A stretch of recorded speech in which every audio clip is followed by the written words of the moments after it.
रानो चिड़िया की बेटी चुनमुन भूख से रो रही थी। घर में एक दाना नहीं था। रानो ने पूरा घर छान मारा लेकिन सब खाली था। माँ, बहुत भूख लगी है। पेट में चूहे दौड़ रहे हैं। अब तो दर्द भी हो रहा है। कुछ खाने को दे दो ना। माँ, कुकू को रोने की ताकत तो है, पर मेरे तो पंख भी नहीं हिल रहे।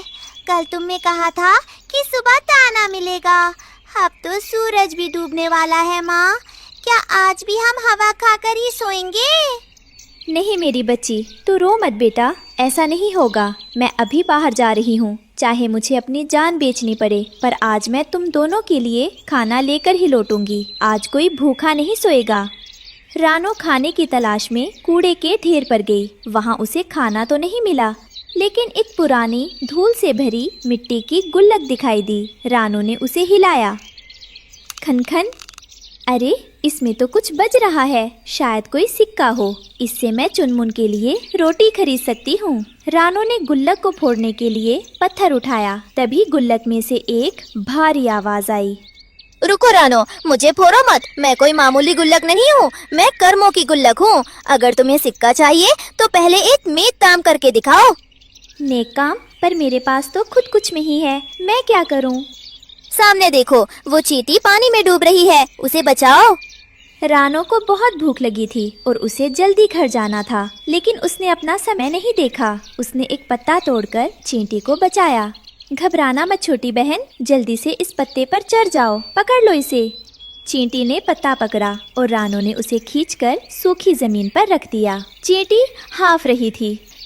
शुक्रिया रानो दीदी, आज अगर आप न होती तो मेरा परिवार अनाथ हो जाता। भगवान आपका भला करे।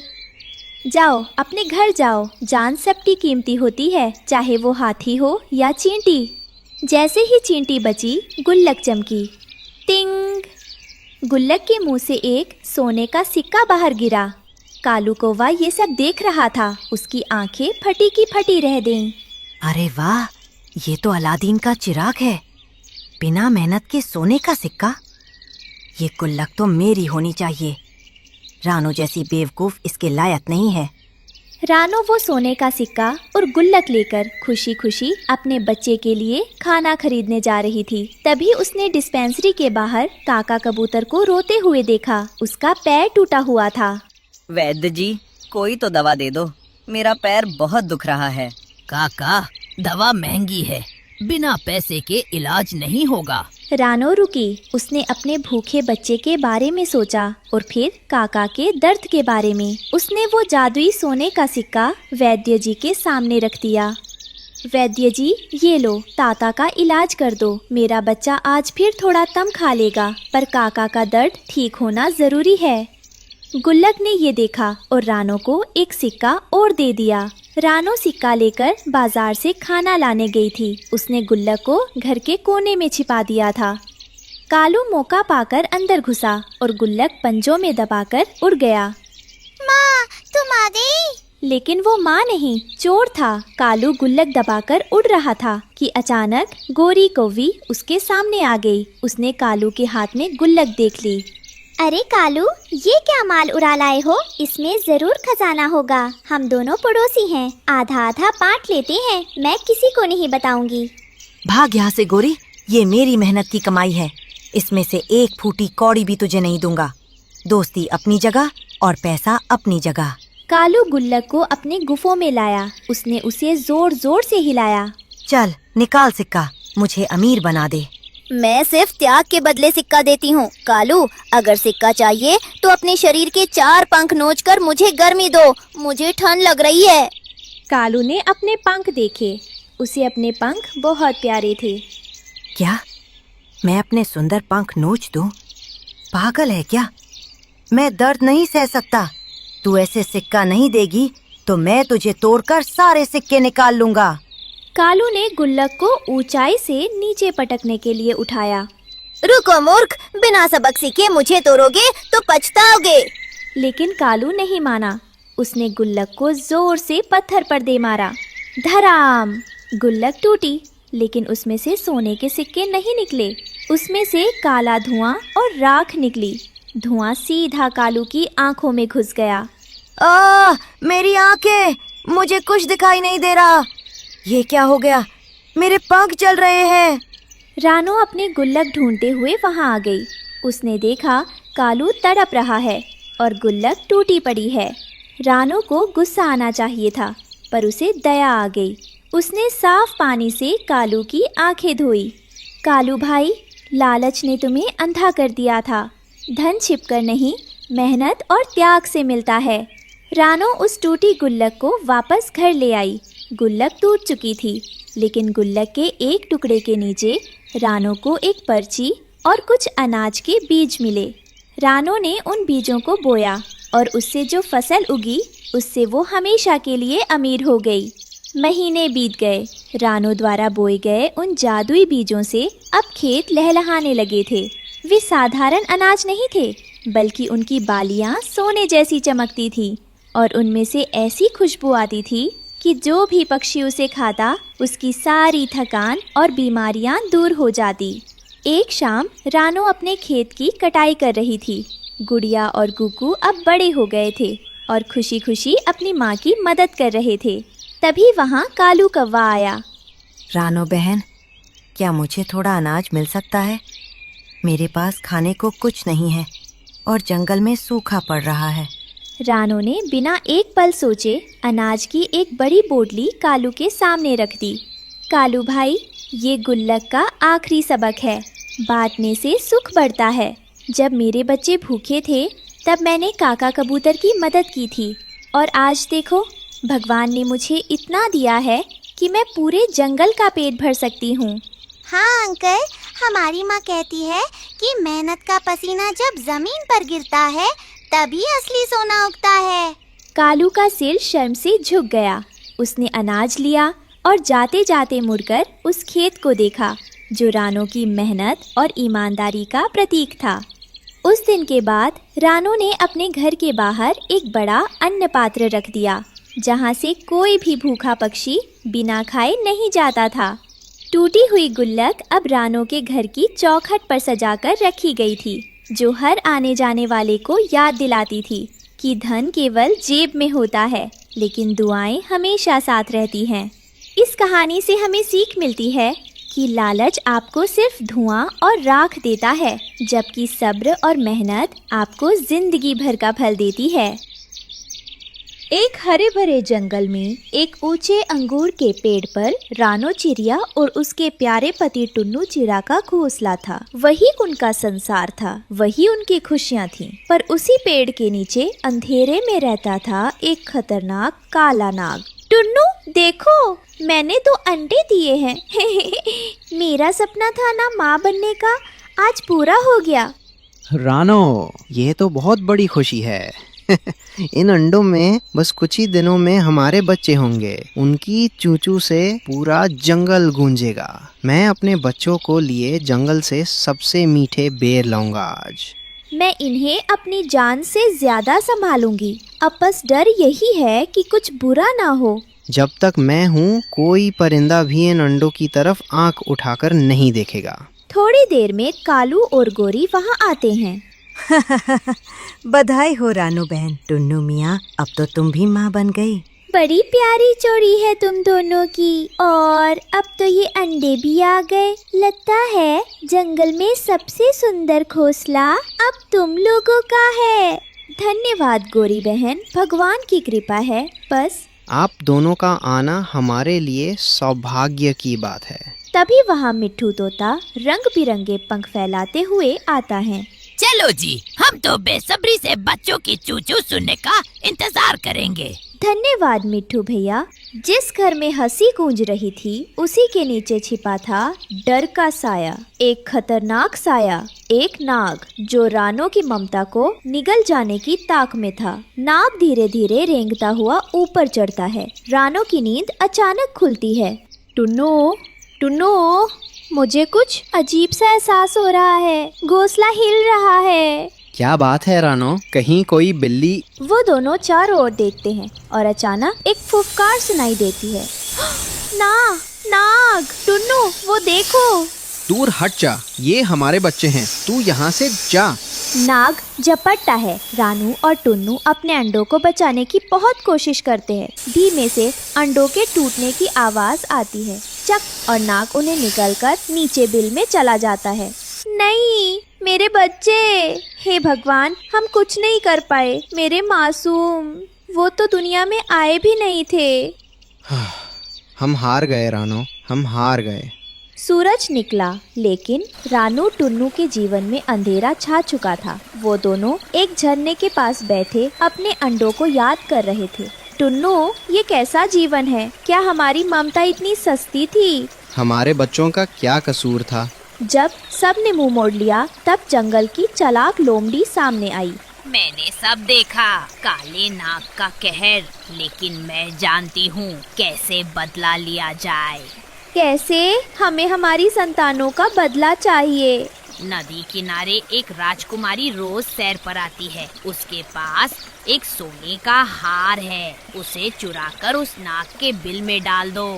रानू अब एक माँ नहीं, एक योद्धा बन चुकी थी। अगले दिन नदी किनारे राजकुमारी नदी में स्नान कर रही होती है और उसका हार नदी किनारे पत्थर पर रखा था। तभी वहाँ रानो चिड़िया आती है। माफ करना राजकुमारी, मैं बुरी नहीं हूँ, पर तुम्हारा ये हार एक नाग को मौत की तरफ ले जाएगा और मेरे बच्चों को इंसाफ मिलेगा। रानो धीरे से हार अपनी चोंच में दबाती है और वहाँ से उड़ जाती है। क्या? मेरा हार? सैनिक! राजकुमारी जी, क्या हुआ? एक चिड़िया मेरे गले से हार लेकर उड़ गई। यही कोई नीली आँखों वाली, चोंच में चमक थी। एक चिड़िया ने हार चुराया, जंगल की ओर उड़ गई होगी। हम अभी निकलते हैं।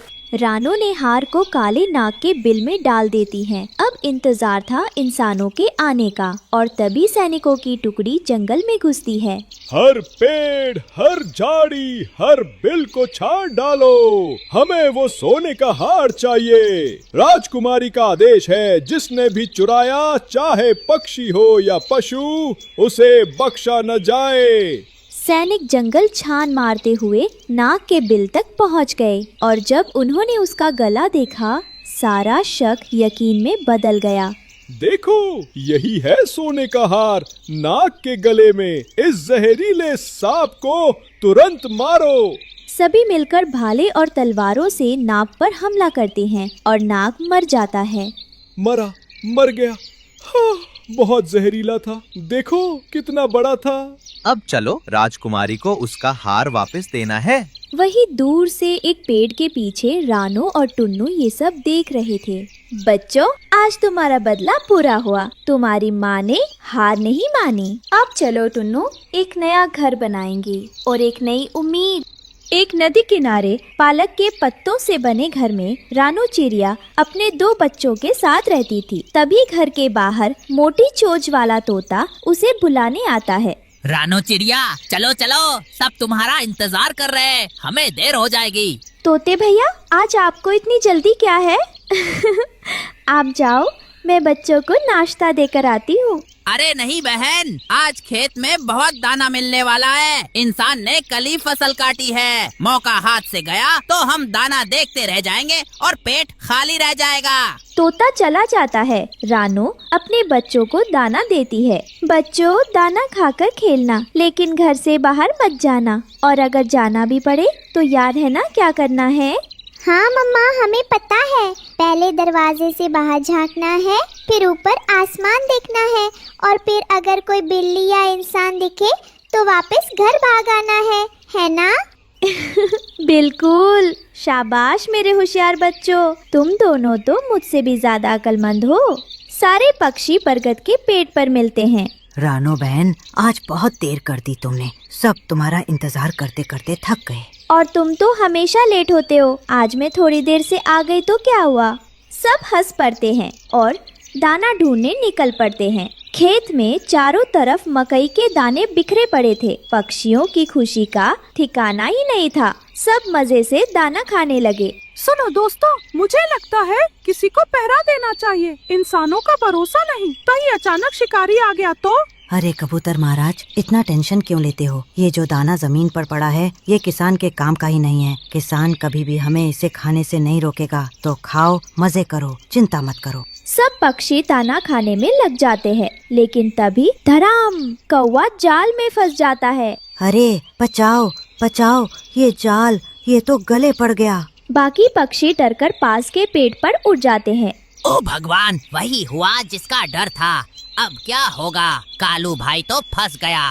वो देखो, शिकारी भी आ रहा है। शिकारी आता है और हंसते हुए कौवे को देखता है।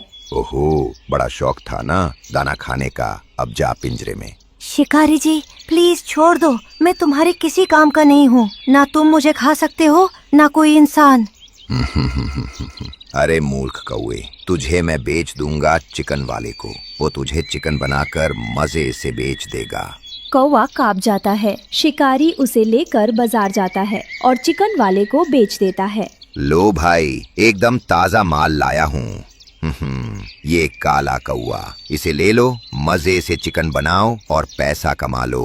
अरे ये क्या लाए हो? ये तो कौवा है, मुर्दा नहीं, और ऊपर से बूढ़ा भी। इसको कौन खरीदेगा भाई? हाँ सही बोल रहा है, मैं तो सीनियर सिटीजन हूँ, मुझे छोड़ दो, तुम्हारा भला होगा। चुप कर, तू बहुत बोलेगा तो सच में कबाब बना दूंगा। ये तो बूढ़ा कौवा है, इसका मांस तो पत्थर जैसा सख्त होगा, लेकिन चलो 50 रुपए दे देता हूँ। अरे ऐसा मत बोल, देख कितनी मोटी ताजा चोंच है, कितने मोटे पंख हैं, मजे से बेच देना। कम से कम 200 रुपए तो दे। 200 रुपए? ये तो मजाक कर रहे हो। इतना तो मैं एक बड़े मोटे मुर्गे के भी नहीं देता। 50 रुपए इतना सस्ता? मैंने इसे जाल में फंसाने के लिए कितनी मेहनत की। जाल, दाना, टाइम सब मिलाकर तो कम से कम 150 रुपए का खर्चा हुआ। 50 रुपए से ज्यादा नहीं मिलेगा, वरना वापस ले जाओ अपने कौवे को। मैं तो वैसे भी पुलिस के डर से इसे रखना नहीं चाहता। कहीं पता चला तो लोग कहेंगे कि चिकन वाला अब कौवे भी बेचता है। दूर से कालू के दोस्त पक्षी उसे देखते हैं और परेशान हो जाते हैं। अब क्या करें? हमारा कालू भाई तो गया। नहीं, हमें अच्छे इंसान से मदद लेनी होगी। चलो किसान के पास। अरे अगर उसने सच में उसे बेच दिया तो? बेचारा कालू। नहीं, अभी सब खत्म नहीं हुआ। अगर हम सब मिलकर कोशिश करें तो अपने दोस्त को बचा सकते हैं। डरने से कुछ नहीं होगा। लेकिन इंसानों से मदद मांगना, क्या वो हमारी सुनेंगे? कहीं हमें भी पकड़ लिया तो? सब इंसान बुरे नहीं होते, हमें अच्छे इंसान से मदद लेनी होगी। चलो किसान के पास, वही हमारी आखिरी उम्मीद है। वे किसान की पत्नी से मदद मांगते हैं। माँ जी हमारी मदद करो, शिकारी ने हमारे दोस्त कौवे को पकड़कर बाजार में बेच दिया है। अरे बाप रे, ये तो बहुत गलत हो रहा है। शिकारी ने इतना बड़ा पाप किया है। हाँ माँ जी, हमें नहीं पता अब क्या करें। अगर आप चाहें तो हमें रास्ता दिखा सकते हो। तुम चिंता मत करो बच्चों, मैं जानती हूँ, मेरे पति खेत में काम कर रहे हैं। वे तुम्हारी इस मुसीबत में जरूर मदद करेंगे। सभी पक्षी किसान के खेत पर जाते हैं। किसान खेत में चारपाई बिछाकर बैठा था। तभी उसके पास रानो और उसके दोस्त पक्षी घबराए पहुँचते हैं। किसान भैया, जल्दी हमारी मदद करो। शिकारी ने हमारे दोस्त कालू को पकड़ लिया है और बाजार में बेच दिया। अगर आप मदद नहीं करेंगे तो कालू भाई हमेशा के लिए हमसे बिछड़ जाएगा। क्या? ये तो हद हो गई। इंसान होकर इतना निर्दयी, बेचारे पक्षी को पकड़कर बेचना, ये तो पाप है। तुम लोग चिंता मत करो, जब तक मैं हूँ कोई तुम्हारे दोस्त को नुकसान नहीं पहुँचा सकता। सच किसान भैया, आप हमारी मदद करेंगे? किसान मोबाइल निकालता है और नंबर डायल करता है। पुलिस जी, यहाँ एक लालची कसाई कौवे को चिकन बनाकर बेच रहा है, जल्दी बाजार में आइए। पक्षी खुश हो जाते हैं। रानो बहन, लगता है अब हमारा कालू भाई बच जाएगा। और तुम सब मेरे साथ कसाई की दुकान पर चलो, कहीं देर ना हो जाए। इधर चिकन वाला कौवे को पकड़ने की कोशिश करता है। आजा, तू बचकर कहाँ जाएगा? कौवा बार बार पिंजरे में इधर से उधर भागता है। अरे इंसान, मेरा मांस खाकर तो तुम्हारे दांत भी टूट जाएंगे, छोड़ दे मुझे। तभी पुलिस आ जाती है। हाथ ऊपर कर, तू धोखेबाज कसाई, कौवे को चिकन बनाकर बेच रहा था। चिकन वाला पकड़ा जाता है। किसान कौवे को आजाद कर देता है। धन्यवाद दोस्तों, आज मेरी जान बच गई। सच कहूँ तो दोस्त हों तो ऐसे, वरना न हो। सब हंसते हैं और खुशी खुशी जंगल लौट जाते हैं। हमेशा दोस्ती निभाना और मिलकर काम करना।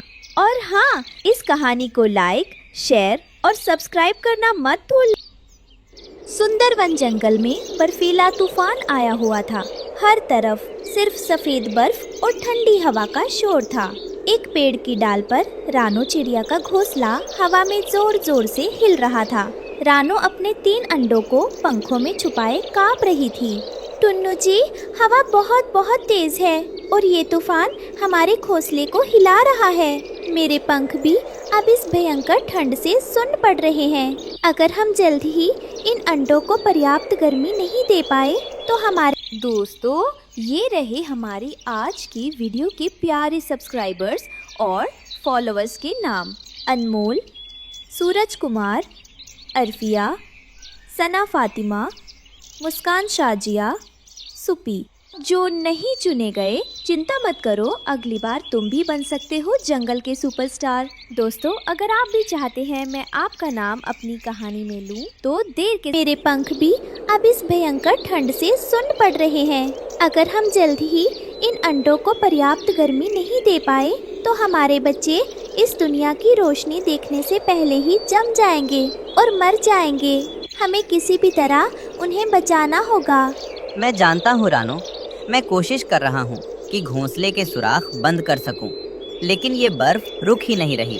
टुन्नू घोंसले से नीचे उतरकर जमीन पर आता है। वह बर्फ को रेतकर कुछ खोजने की कोशिश करता है ताकि खाकर शरीर में गर्मी ला सके। हे भगवान, सारे दाने, सारे कीड़े बर्फ के नीचे दब गए हैं। अगर हमें खाना नहीं मिला तो हमारे शरीर की गर्मी खत्म हो जाएगी। मुझे कुछ तो करना होगा।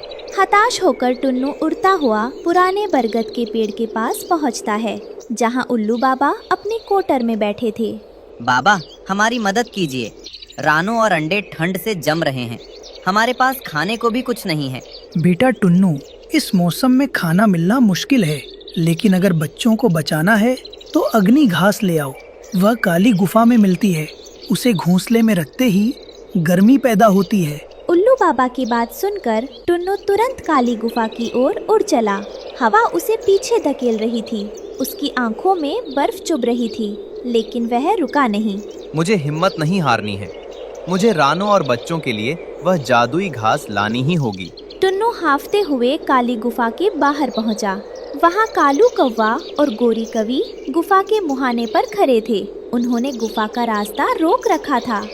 कालू भाई नमस्ते, मुझे बस थोड़ी सी अग्नि घास चाहिए। मेरे बच्चे ठंड से मर जाएंगे। नमस्ते टुन्नू, पर ये घास मुफ्त नहीं है, हमने मेहनत से जमा की है। अगर चाहिए तो बदले में 10 ताजे कीड़े लेकर आओ। हाँ, और अगर कीड़े नहीं ला सकते तो यहाँ से चलते बनो। ये कोई धर्मशाला नहीं है। लेकिन गोरी भाभी। बस, अब और एक शब्द नहीं। यहाँ से चले जाओ, वरना मैं तुम्हें धक्का देकर इस बर्फीली खाई में गिरा दूंगा। निकलो यहाँ से। टुन्नू खाली हाथ रोता हुआ वापस घोंसले में आया। रानो की हालत अब और खराब हो चुकी थी। मुझे माफ कर दो रानो, कालू ने सारी घास पर कब्जा कर लिया है। वो बिना खाने के घास नहीं देगा और जंगल में खाना है नहीं। आप रोइए मत टुन्नू जी, हमें इस समय टूटना नहीं है। आप तुरंत अंडों पर बैठिए और उन्हें अपने शरीर की बची हुई गर्मी दीजिए। मैं ये खतरनाक काम खुद करने जाती हूँ। एक माँ अपने बच्चों के लिए खाली हाथ वापस नहीं आएगी। मैं किसी भी कीमत पर वह अग्नि घास ढूंढ कर लाऊंगी। रानो उड़कर गुफा के अंदर आ तो गई, लेकिन वहाँ सिर्फ अंधेरा था। कालू ने सामने की सारी घास निकाल ली थी। रानो ने हिम्मत नहीं हारी और गुफा में और अंदर तक ढूंढने लगी। अरे देखिए टुन्नू जी, उस काले गहरे कोने में पत्थरों के बीच दबी हुई एक बहुत छोटी सी जड़ अभी भी बची हुई है। ये शायद हमारी आखिरी उम्मीद है। हमें इसे किसी भी तरह निकालना होगा। रानो ने बिना समय गवाए उस जड़ को अपनी चोंच से पकड़ा। जड़ पत्थरों में फंसी थी, लेकिन रानो ने अपनी पूरी ताकत लगाकर उसे उखाड़ लिया। जैसे ही रानो वो जड़ लेकर बाहर निकली, कालू कौवे ने उसे देख लिया। अरे रुक, ये मेरी गुफा की घास है, इसे तू नहीं ले जा सकती। कालू भैया, आप क्यों इतनी क्रूरता दिखा रहे हैं? ये तो सिर्फ एक छोटी सूखी जड़ है। आपके पास तो घास का पूरा ढेर लगा हुआ है। कृपया हमें ये थोड़ी सी जड़ ले जाने दीजिए। अगर आप हमें रोकेंगे तो मेरे मासूम बच्चे इस ठंड से निश्चित रूप से मर जाएंगे। मुझे परवाह नहीं, ला ये मुझे दे। कालू झपट्टा मारता है। तभी पास के पेड़ से मोर ने छलांग लगाई और कालू के सामने आ गया। पीछे हटो कालू, शर्म नहीं आती एक लाचार माँ से उसका हक छीनते हुए? कुदरत की चीजों पर सबका हक है। मोर को देखकर कालू डर गया और पीछे हट गया। रानो ने मोर को धन्यवाद दिया और उड़ चली। रानो घोंसले में लौटी। वह जड़ सूखी और ठंडी थी। टुन्नू निराश हो गया। रानो, ये तो बुझी हुई है, ये काम नहीं करेगी। ये काम करेगी टुन्नू जी, आप निराश मत होइए। शायद ये जड़ ठंडी और बुझी हुई है, लेकिन एक माँ की ममता और उसका संकल्प इसे जरूर जलाएगा। मैं अपनी पूरी जान लगाकर इसे फूकूंगी और इसे गर्म करके अपने बच्चों को बचाऊंगी। रानो ने उस जड़ को अंडों के बीच रखा और अपनी गर्म सांसें उस पर फूकने लगी। पूरी रात भूखी प्यासी रानो सिर्फ उस घास को फूंक मारती रही। धीरे धीरे रानो की मेहनत से वो जड़ हरे रंग में चमकने लगी और घोंसला गर्म हो गया। अगली सुबह जंगल में शोर मच गया। कालू कौवे के घोंसले से काला धुआं निकल रहा था।